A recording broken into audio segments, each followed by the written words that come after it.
Bienvenue. Et c'est une joie encore de se retrouver ensemble pour partager la parole de Dieu.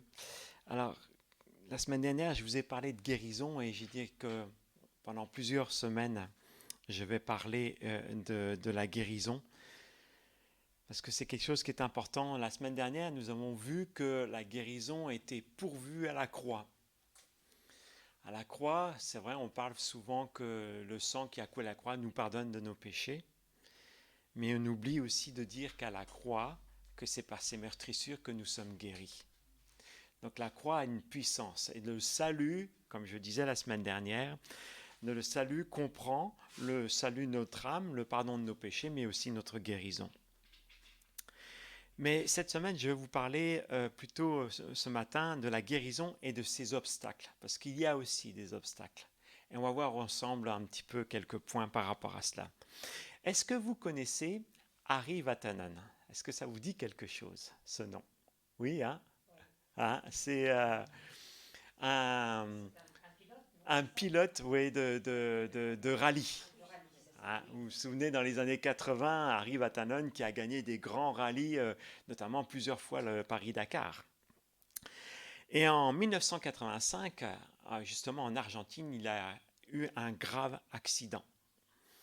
Et le diagnostic médical était sans appel. Ces blessures étaient si graves que l'issue risque d'être fatale.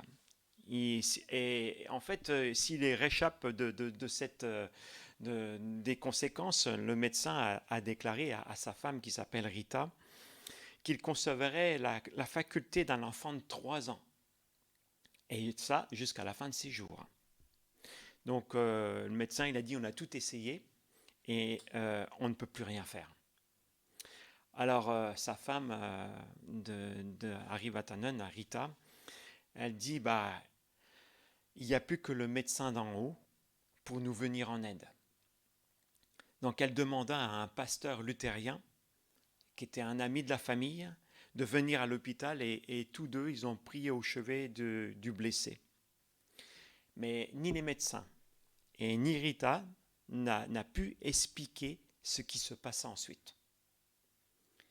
Elle dit soudain, Harry m'a reconnu et il m'a appelé par mon nom.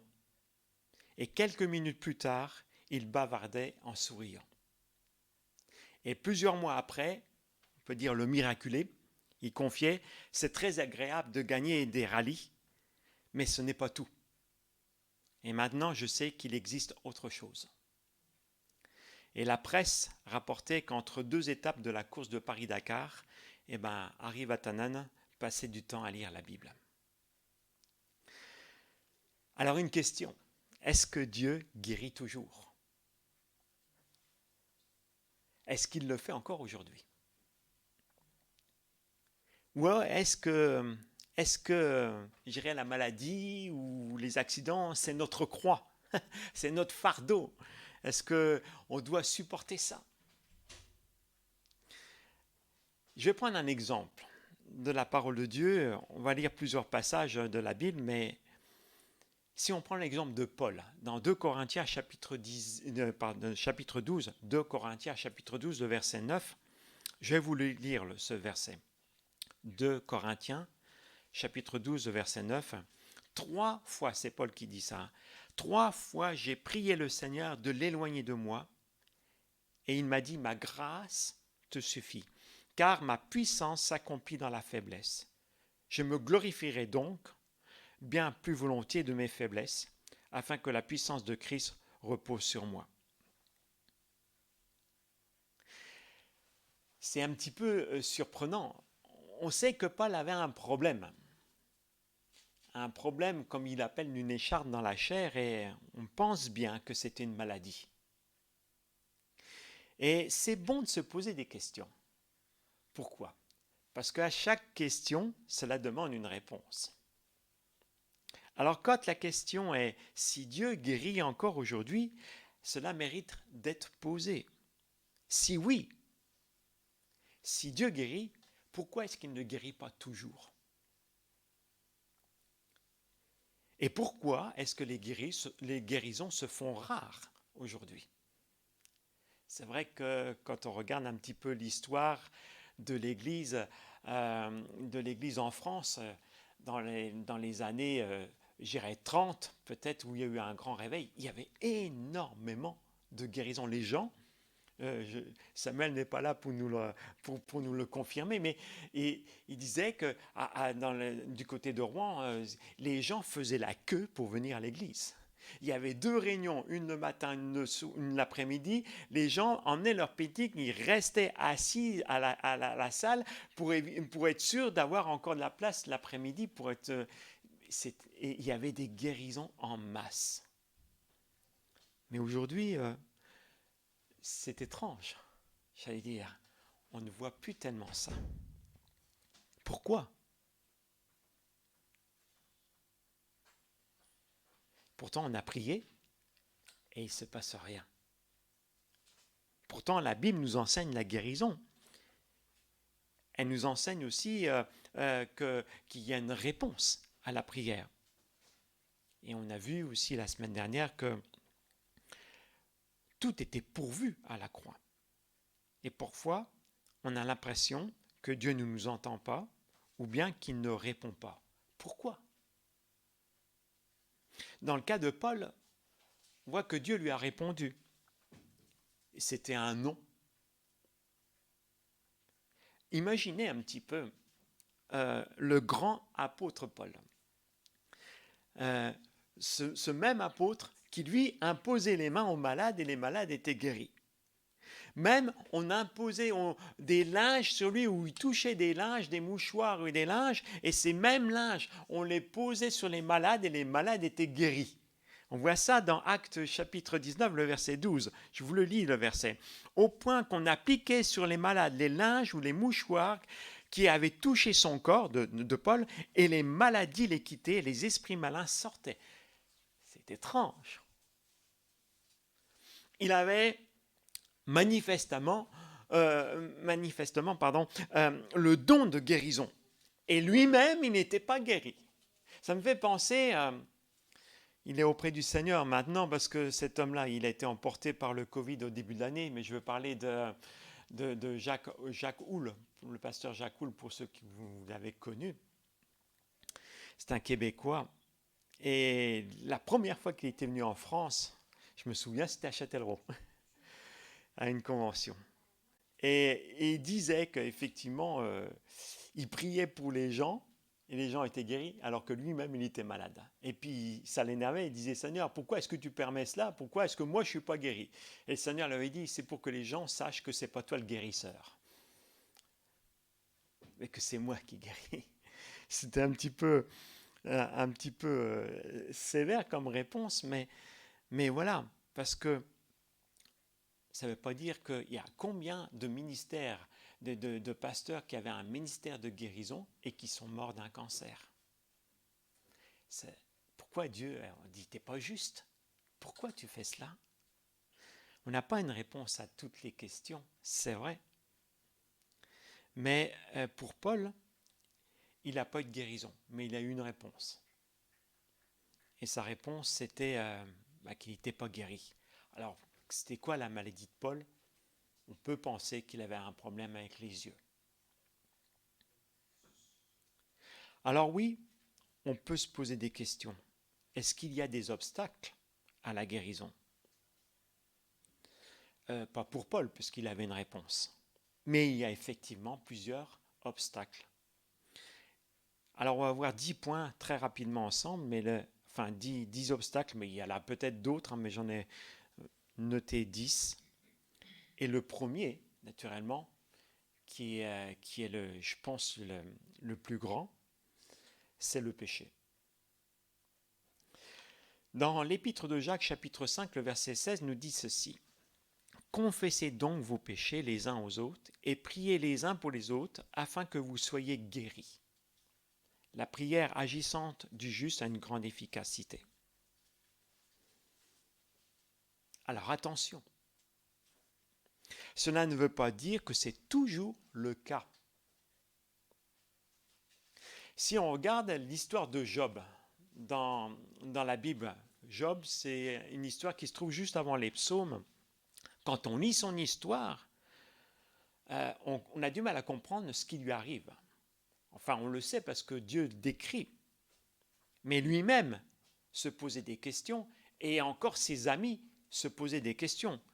Et pour ses amis, il pensait que son état de maladie, de malheur, était dû à un péché. Et pourtant, ce n'était pas le cas. Le péché, qu'est-ce que c'est? Le péché, c'est un obstacle à la prière. Et tout naturellement, il l'est aussi pour la guérison. Mais pas toujours. J'espère que je ne vais pas vous embrouiller, mais par contre, pour un non-chrétien, souvent Dieu va commencer par le guérir pour le conduire à la foi. C'est ce qu'on voit dans le cas que je vous ai raconté avec Ari Vatanan. Si on regarde une autre histoire, dans l'évangile de Jean, chapitre 5, on va lire du verset 5 à 14. Dans l'évangile de Jean, chapitre 5, le verset 5 à 14. Là se trouvait un homme malade depuis 38 ans. Alors c'est à la piscine de Bethsaïda. Alors ça c'est pareil, ça me surprend toujours un petit peu. Jésus va à la piscine de Bethsaïda. Cette piscine-là était particulière parce que, est-ce que c'est une fois par an? Je ne sais plus, non. C'était de temps en temps, un ange descendait dans la piscine, l'eau se remuait et le premier qui sautait dans l'eau, il était guéri. Alors vous imaginez qu'il y avait plein de malades autour de la piscine. Je suppose que même les disciples, quand ils se sont dit, tiens, il va aller là, oh, ça va être le festival des guérisons. Mais ça n'a pas été le cas. Il y a juste une personne qui a été guérie. C'est surprenant, hein? Pourtant, Jésus n'a fait qu'un miracle là. On va le lire. Versets 5 à 14. Là se trouvait un homme malade depuis 38 ans. Jésus, l'ayant vu coucher, et sachant qu'il était malade depuis longtemps, lui dit, veux-tu être guéri? Le malade lui répondit, Seigneur, si je n'ai personne pour me jeter dans la piscine quand l'eau est agitée. Et pendant que j'y vais, un autre descend avant moi. Lève-toi, lui dit Jésus, prends ton lit et marche. Aussitôt cet homme fut guéri. Il prit son lit et marcha. C'était un jour de sabbat. Les Juifs dirent donc à celui qui avait été guéri, c'est le sabbat, il ne t'est pas permis d'emporter ton lit. Il lui répondit, celui qui m'a guéri m'a dit, prends ton lit et marche. Ils lui demandèrent, mais qui est l'homme qui t'a dit, prends ton lit et marche? Mais celui qui avait été guéri ne savait pas qui c'était, car Jésus avait disparu de la foule et qui était en ce lieu. Depuis, Jésus le trouva dans le temple et lui dit, voici, tu as été guéri, ne pêche plus de peur qu'il ne t'arrive quelque chose de pire. On voit que même Jésus fait un lien entre le péché et la maladie. Donc le péché peut emmener à un état grave. Ça peut être un premier obstacle. Le deuxième obstacle, c'est aussi une oppression ou l'emprise démoniaque. On va lire dans Luc chapitre 13, les versets 11 à 13. Luc 13, versets 11 à 13. Et voici, il y avait là une femme possédée d'un esprit qui la rendait infirme depuis 18 ans. Elle était courbée et ne pouvait plus du tout se redresser. Lorsqu'il la vit, Jésus lui adressa la parole et lui dit, femme, tu es délivrée de ton infirmité. Il lui imposa les mains et à l'instant même se redressa et glorifia Dieu. On peut voir que cet obstacle à la guérison, il faut savoir discerner ce qui se passe. Savoir discerner que c'était le diable directement qui était à l'origine du mal. On pourrait dire qu'elle avait de l'arthrose, ou peut-être qu'elle avait une hernie discale, et puis qu'il fallait commencer à prier pour sa guérison. Non, ce n'était pas ça. Elle avait simplement besoin d'une délivrance. Et qu'il fallait savoir discerner cela. Donc il faut du discernement pour comprendre quelle est l'origine du problème. Et un troisième obstacle peut être la peur ou l'anxiété. La Bible nous dit dans Philippiens chapitre 4, les versets 6 et 7, « Ne vous inquiétez de rien, mais en toute chose, faites connaître vos besoins à Dieu par des prières, des supplications et avec des actions de grâce. » Faites connaître à Dieu vos besoins. Ce n'est pas seulement, je dirais, spirituel, ça peut être aussi matériel, ça peut être aussi physique. Faites connaître vos besoins à Dieu. Et il dit, ne vous inquiétez de rien. Ça veut dire tout simplement, faites confiance. Ayez confiance. Et si on n'a pas confiance, c'est le premier obstacle. Je dirais, c'est un des obstacles, ça peut être la peur, ça peut être l'anxiété qui nous empêche d'obtenir une guérison. C'est ce que comment Job va dire. D'ailleurs, dans au chapitre 3, le verset 25, il dit « Ce que je crains, c'est ce qui m'arrive. Ce que je redoute, c'est ce qui m'atteint. » Et c'est le contraire de la confiance. Si on fait vraiment confiance à Dieu, eh bien Dieu est celui qui va intervenir. Comme il dit « Ne vous inquiétez de rien », on dépose tout au pied du Seigneur. Il dit « Seigneur, je te fais confiance, je ne comprends pas ce qui m'arrive, je ne vois pas clair, mais je te fais confiance. » Et c'est comme ça que le Seigneur intervient. La peur peut bloquer la guérison. Tout simplement parce que nous n'avons pas confiance que Dieu peut faire quelque chose. Quatrièmement, on peut voir aussi que ce qui peut être un obstacle, ce sont les déceptions du passé. Dans Marc chapitre 5, le verset 26, je vais vous le lire. Il s'agit d'une femme qui avait, on parle de la femme à la perte de sang, et qui avait passé des années à consulter les médecins. Et voici ce qu'il est dit. Elle avait beaucoup souffert entre les mains de plusieurs médecins. Elle avait dépensé tout ce qu'elle possédait et elle n'avait éprouvé aucun soulagement, mais était allée plutôt en empirant. Donc la situation ne s'arrange pas. On peut être déçu. Cet homme qu'on a lu là tout à l'heure dans Marc chapitre 5, ce paralytique dont Jésus a guéri, là se trouvait un homme depuis 38 ans. Il dit, veux-tu que je te guérisse? Le malade lui répondit, je n'ai personne pour me jeter dans la piscine. On voit que peut-être des mauvaises expériences peuvent bloquer, qu'on peut être déçu. Parce que des fois on a prié puis on n'a pas obtenu. Ou peut-être qu'on a été abusé, on nous a fait croire que, et puis on n'a pas vu l'exaucement. Et du coup, on n'y croit plus. Et ça peut être aussi un obstacle à une guérison. Ensuite, cinquièmement, il peut y avoir les gens, tout simplement. Dans Marc chapitre 10, verset 48, c'était un mendiant qui était sur le bord de la route.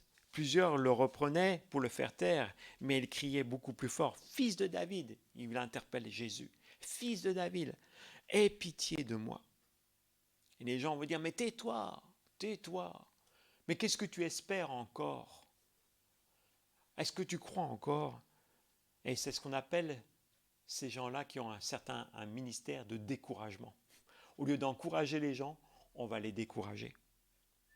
C'est des fois, il y a des gens qu'on appelle ça des tue-la-foi. Ils font tout pour tuer ta propre foi. Au lieu de t'encourager, ils vont trouver toujours un argument pour dire « Ouais, non, mais attends, c'est pas pour toi. Mais non, mais ça, c'était bon. Ton cas, il est désespéré. C'est trop tard. » Ou la maladie est trop avancée.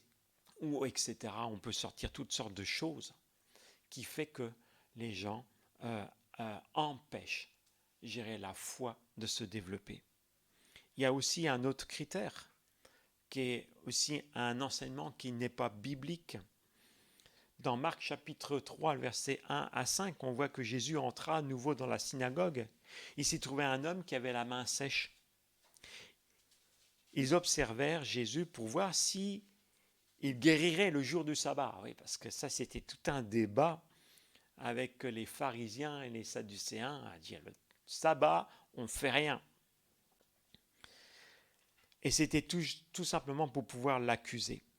Jésus dit à l'homme qui avait la main sèche, « Lève-toi là au milieu. » Puis il leur dit, « Est-il permis, le jour du sabbat, de faire du bien ou de faire du mal, de sauver une personne ou de la tuer ?»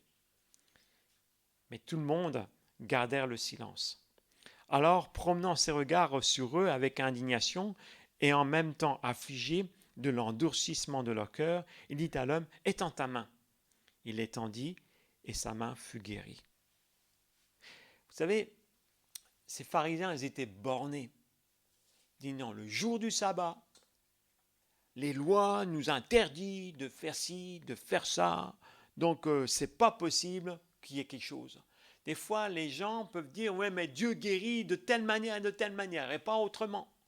Et on va mettre un cadre, si bien que ce n'est pas biblique. Laissons Dieu être Dieu, agir comme il veut.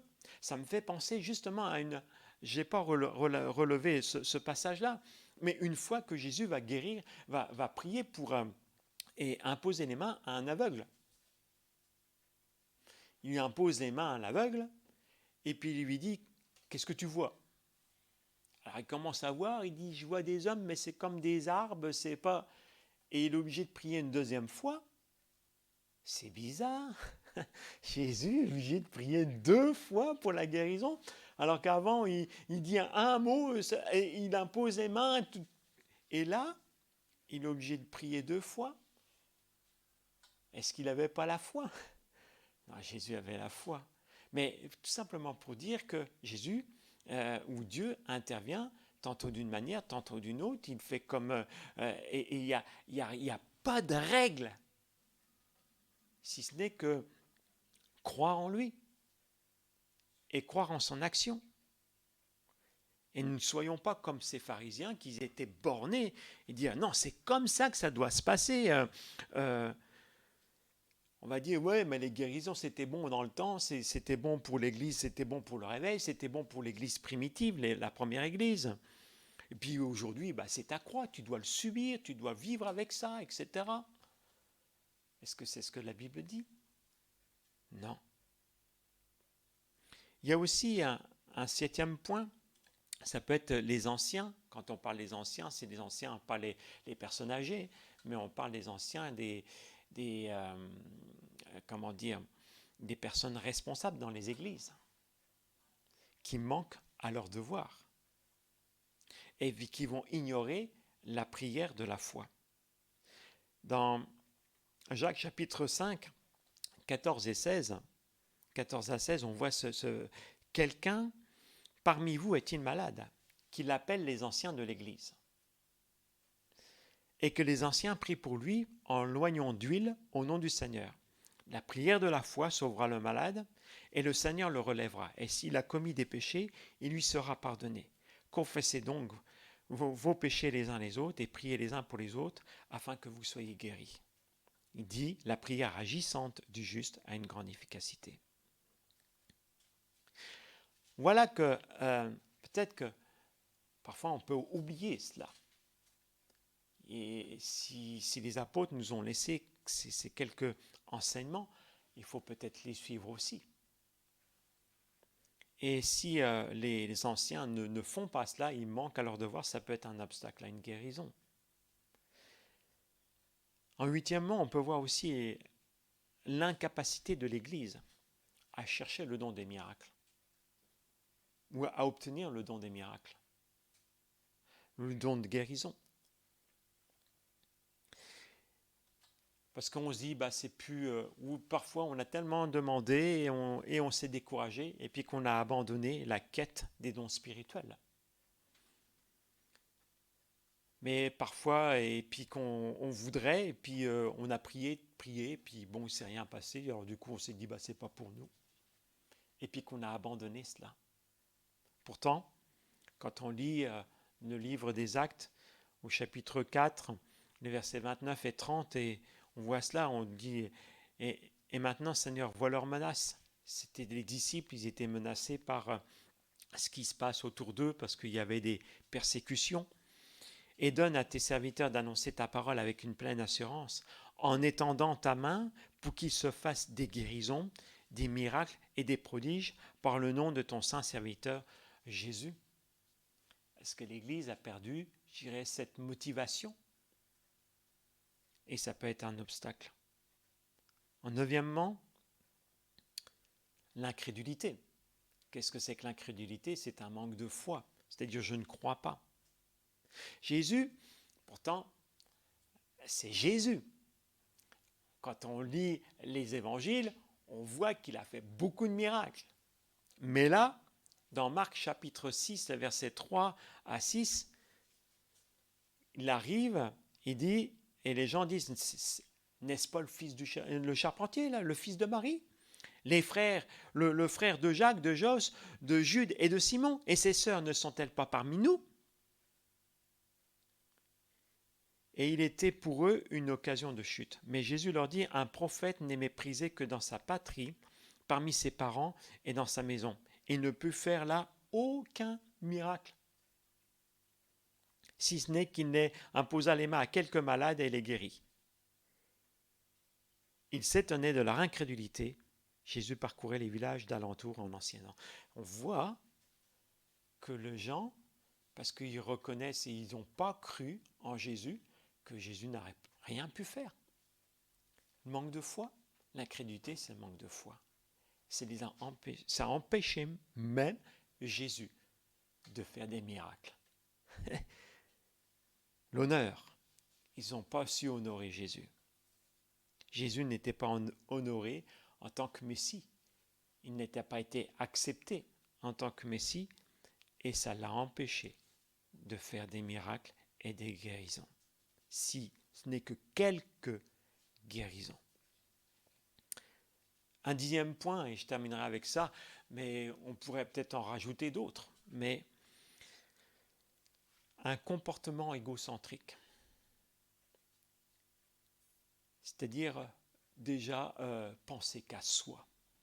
Vous savez, on est comme si on était notre nombril là, c'est-à-dire qu'on est le centre du monde. Tout pour nous et rien pour les autres. On pense qu'à soi. C'est ce qu'on voit dans 1 Corinthiens chapitre 11, les versets 29 à 31. Et l'apôtre Paul qui reprend cette église. Pourtant, c'est une église de Corinthe et c'est une église où il y avait tous les dons spirituels qui étaient manifestés. On comprend que cette église avait vraiment, si on peut dire, parler ainsi, une onction particulière. Il y a tous les dons du Saint-Esprit qui étaient manifestes. Dons de guérison, de miracles, de prophétie, de paroles de connaissance, etc. Tous ces dons-là, il l'exerçait. Et pourtant, l'apôtre Paul va dire, car celui qui mange et boit sans discerner le corps du Seigneur mange et boit un jugement contre lui-même. C'est pour cela qu'il y a parmi vous beaucoup d'infirmes et de malades, et qu'un grand nombre sont morts. Si nous nous jugeons nous-mêmes, nous ne serons pas jugés. Il est en train de dire que vous êtes en train de faire n'importe quoi, vous ne pensez qu'à vous, vous ne voyez pas les autres, et à cause de ça, vous êtes malade. Et à cause de ça, vous non seulement vous êtes malade, mais vous n'êtes pas guéri, et qu'un grand nombre sont morts. Un comportement égocentrique. Alors vous allez me dire, tu te rends compte un peu, pasteur, ce que tu es en train de nous dire ce matin-là? Qui peut être guéri?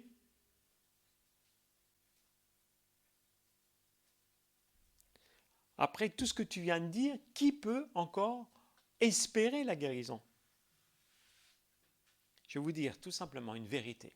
Si nous sommes sincères, un cœur sincère et une volonté de plaire à Dieu, les obstacles, ils vont disparaître les uns après les autres. Malgré cela, vous allez me dire, Dieu n'intervient pas, ou peut-être pas comme on voudrait. On parlait tout à l'heure avec les tatas d'un cas qui nous touche beaucoup puisque ça fait partie de notre famille, qui a une maladie terrible, qu'on appelle la maladie de Charcot. Et pourtant, on croit, on prie, et il ne se passe rien. On voudrait. Peut-être qu'il y a encore une guérison, ou peut-être qu'il va partir de cette maladie-là.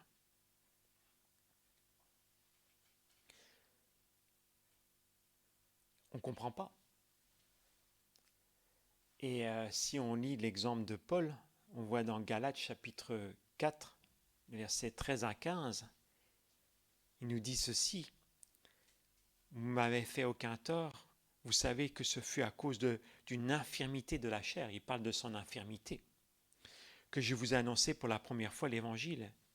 Donc, malgré son infirmité, il s'en est servi pour annoncer l'évangile. Et mis à l'épreuve dans ma chair, vous m'avez témoigné ni mépris ni dégoût, mais vous m'avez au contraire reçu comme un ange de Dieu, comme Jésus-Christ. Où donc est l'expression de votre bonheur, car je vous atteste que si cela avait été possible, vous vous serez arraché les yeux pour me les donner. Donc on comprend qu'il avait peut-être un problème, une infirmité au niveau des yeux, à laquelle on n'en sait rien. Mais en attendant, ce grand apôtre Paul avait cette infirmité-là. Ça ne l'a pas empêché de prêcher l'évangile. Et même à cause de ça, ça a été peut-être plus facile pour prêcher l'évangile. Parce que les gens ont été touchés et ont cru. Et il y avait vraiment, on voit là, une compassion. Puisqu'ils étaient prêts même à vouloir s'arracher les yeux, à lui donner si c'était possible. Donc on ne comprend pas toujours tout. Peut-être qu'on n'a pas toujours une réponse. Pourquoi Dieu fait ci, pourquoi Dieu fait cela, pourquoi quand on prie, certains sont guéris et d'autres pas. On voit pour Timothée, Paul va dire dans 1 Timothée, dans Tite, Timothée, je sais pas, qu'est-ce que j'ai écrit? Oui, ça devait être 1 Timothée. Ou 2 Timothée, je ne sais plus, j'ai fait une erreur là, quelque part. 5, verset 23. Alors, cherchez 1 ou 2, je ne sais pas. Je ne me rappelle plus. Ne continue pas à boire que de l'eau, mais fais usage un peu de vin à cause de ton estomac et tes fréquentes indispositions. Dieu ne l'a pas guéri. Dieu ne l'a pas guéri. Pourtant, l'apôtre Paul, c'était son fils, je dirais, spirituel. Il l'a enseigné, et certainement qu'il a prié pour lui. Mais il va lui donner un conseil. Juste simplement cela. Et tous ces problèmes d'estomac, ça n'a pas été guéri. Et puis dans 2 Timothée, au chapitre 4, le verset 20, on voit encore, et pour d'autres, il dit, on voit que Eraste est resté à Corinthe et j'ai laissé Trophime malade à Milet. Comment est-ce que Paul peut laisser quelqu'un malade? Je suis sûr qu'il a prié pour lui. Et pourtant, il n'a pas été guéri. Tout simplement pour dire que Dieu est Dieu. Il est souverain et il fait ce qu'il veut. Il fait ce qui lui plaît, mais il le fait avec une justice, peut-être qui nous dépasse, qu'on ne comprend pas. Pourquoi? Parce qu'il est juste et qu'il connaît toutes choses. Maintenant, si Dieu ne voulait pas guérir, il n'aurait pas parlé de guérison. Il ne se serait pas identifié comme l'Éternel Rapha, c'est-à-dire l'Éternel qui te guérit. On voit ça dans Exode, chapitre 15, le verset 26. Il ne se serait pas identifié comme étant celui qui guérit. Son ministère n'aurait pas commencé par des guérisons. On voit que le premier miracle, c'était le miracle de changer l'eau en vin. Mais après, Il y a eu plein de guérisons. Le mystère de Jésus, les foules, elles venaient pourquoi? Parce qu'il y avait plein de malades. Les disciples, après, quand on voit dans la première église, même l'ombre de Pierre touchait les malades, ils étaient guéris. Les gens alignaient les malades pour que Pierre passe au milieu. Et ils étaient guéris. Alors si Dieu n'est pas un Dieu de guérison, pourquoi tout cela? Tout simplement pour dire que moi, je crois à la guérison. Je crois en cette guérison divine et je vous encourage vraiment à croire et à vous tenir devant Dieu afin qu'il parle, qu'il vous dise, qu'il vous donne un mot, qu'il vous encourage. S'il ne vous guérit pas, il vous donnera la force de traverser cette épreuve. Mais s'il vous guérit, ce sera aussi un témoignage pour dire Dieu est un Dieu qui guérit. Et s'il y a un obstacle à cette guérison, il vous le montrera, et puis c'est un Dieu de grâce, il va vous aider, il va vous encourager. Mais sachez une chose, c'est que Dieu est un Dieu qui guérit. Et comme on l'a vu la semaine dernière, à la croix, tout était pourvu. Isaïe 53 nous le dit, mais l'apôtre Pierre le redit dans son épître, que c'est par ces meurtrissures que vous êtes guéris. Alors la guérison qu'on comprend le corps, âme et esprit. J'ai parlé la semaine dernière des différentes maladies physiques, psychiques et émotionnelles. Dieu guérit tout cela. Et il faut lui simplement faire confiance. Si on ne lui fait pas part de nos besoins, il nous dit simplement ça. Je reviens sur ce verset qui nous dit, je le recherche, ne vous inquiétez de rien, mais en toute chose, faites connaître vos besoins à Dieu. Par des prières, des supplications, avec des actions de grâce. N'oubliez pas de dire merci, même avant de voir, même avant de recevoir. Des supplications. Alors, action de grâce, des prières, oui, Seigneur, oui, mais des supplications, ça veut dire quoi? Jusqu'où on peut demander? Est-ce que supplier Dieu, c'est peut-être à genoux, c'est peut-être dans la douleur, c'est peut-être dans l'émotion, c'est peut-être dans les larmes. Prier, demander à Dieu. Jusqu'où? Jusqu'où on doit aller? Jusqu'à ce qu'on ait une réponse. Jusqu'à ce qu'on ait une réponse. Vous savez, il y a un dicton, enfin, ça c'est les Africains qui disaient ça, mais que dit, vous en Europe, vous avez l'heure, nous en Afrique, on a le temps. Pourquoi je dis ça? Je dis tout simplement parce que le temps de Dieu est différent du nôtre. On marche toujours à la minute, à la seconde. Mais pour Dieu, un jour est comme 1000 ans et 1000 ans sont comme un jour. L'espace-temps de Dieu est complètement différent. Donc des fois, on ne comprend pas pourquoi Dieu ne répond pas tout de suite. Pourquoi on n'obtient pas tout de suite une réponse? Laissons Dieu être Dieu, mais faisons-lui confiance. Et quand il dit ne vous inquiétez de rien, alors on ne veut pas s'inquiéter, mais on veut lui faire confiance et lui demander. Demander jusqu'à ce qu'on ait une réponse. Paul a demandé 3 fois. Une fois, ça n'a pas marché. 2 fois, ça n'a pas marché. 3 fois, à la 3e fois, Dieu a répondu. Ah bah dis donc, hein, c'était un peu long quand même. On ne sait pas combien de temps il a passé. Mais à 3 reprises, il a demandé. Et Dieu lui dit, ma grâce te suffit. C'était sa réponse. Et Dieu l'a accompagné, Dieu l'a aidé. On sait que le ministère de Paul, il n'était pas tout seul puisqu'il y avait Luc qui l'accompagnait et Luc était un médecin. Dieu a placé un médecin à ses côtés. Pourquoi? Est-ce que c'était pour écrire? Peut-être qu'à la fin, Paul ne pouvait plus écrire. S'il avait un problème de vue, c'est possible. Enfin bon, tout ça c'est des suppositions. Mais pour dire que Dieu, s'il ne guérit pas, il donnera la possibilité de traverser avec force cette épreuve mais sinon, Dieu est un Dieu qui guérit. Alors, je ne veux pas semer le doute dans votre cœur, mais en tout cas, l'Éternel, comme je disais tout à l'heure, que je recherche exactement, c'est l'Éternel Rapha, c'est l'Éternel qui te guérit. Et c'est cela que nous prêchons et que nous croyons et que nous invoquons. Quand nous prions Dieu, c'est l'Éternel Rapha, c'est l'Éternel qui te guérit. Amen. On va incliner nos têtes. Seigneur, notre Dieu, nous te remercions. Parce qu'encore une fois, et j'aime à dire cela, mais ta parole est la vérité. Parce que c'est vrai.